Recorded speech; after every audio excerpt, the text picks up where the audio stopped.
ones and they started destocking. Is that something that has evolved? Do you know if customers are ordering just in time? From what you're saying, leads and timelines were quite important, so it feels like it was like that. But can you confirm that customers don't really keep huge stocks, but rather order just in time? I mean, 2009 was a bad time. I mean, I know I was paying almost double more than double the amount for gas that I'm paying now. So 2009 was a huge downturn. I actually lost my job at a company because of the downturn. So that's kind of, if there's a huge downturn, yeah, everything's going to be affected by that.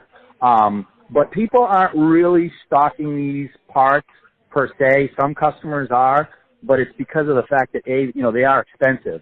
Another thing that did hurt Vico, because Vico didn't want to really stock parts, is that we actually had an office here in Burlington, Massachusetts, just north of Boston. And, prior to 10 years, they were doing some light assembly work there too. So like if a customer said we need a filter and we need it to be in a frame, we'll ship you the frames, or you have the frames made to order, and install your filter into the frame, and then send us the completed assembly. That was stuff that they were doing years ago, and maybe even sometime around 2005 or whatever, or 2010.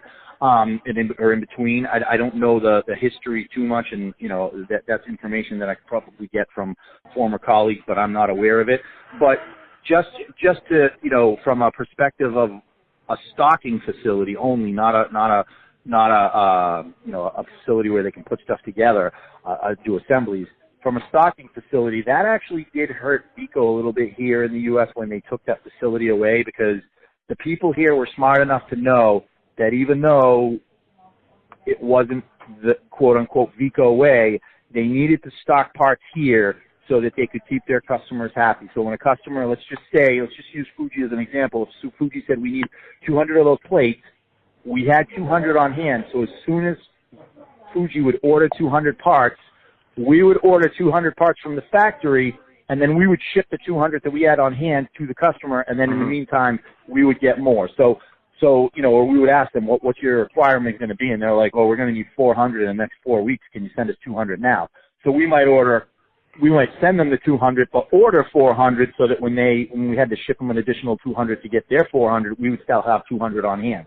So the people here were very intelligent about having extra stock for a lot of different things.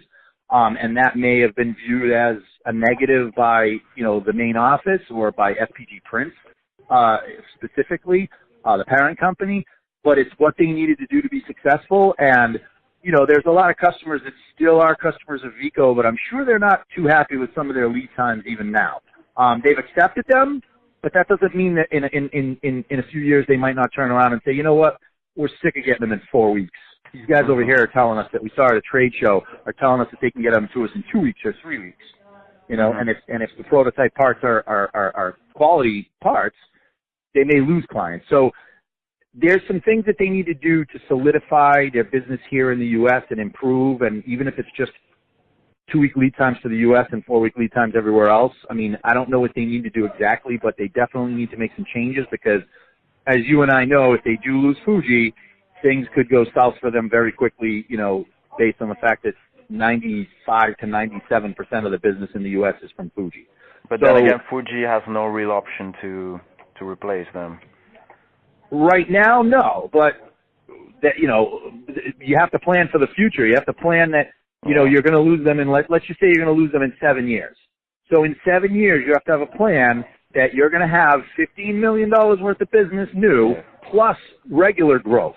To replace Fuji plus regular growth. So that's a lot of money. So that means you probably need over $20 million worth of business, plus what you still, plus the customers that you still have that are going to probably stay with you, to be able to show growth, and for you guys to even want to, so depends on how long you guys are willing to be invested in the company. If you guys are only willing to be invested until the point that those guys, that Fuji just doesn't become relevant, then it's not a problem for you, but for us, it's generally itself, a 5-year horizon that is important. So, right, and I'm not an expert on MEMS technology, and I wish I was to give you more information. So what I think might be 5%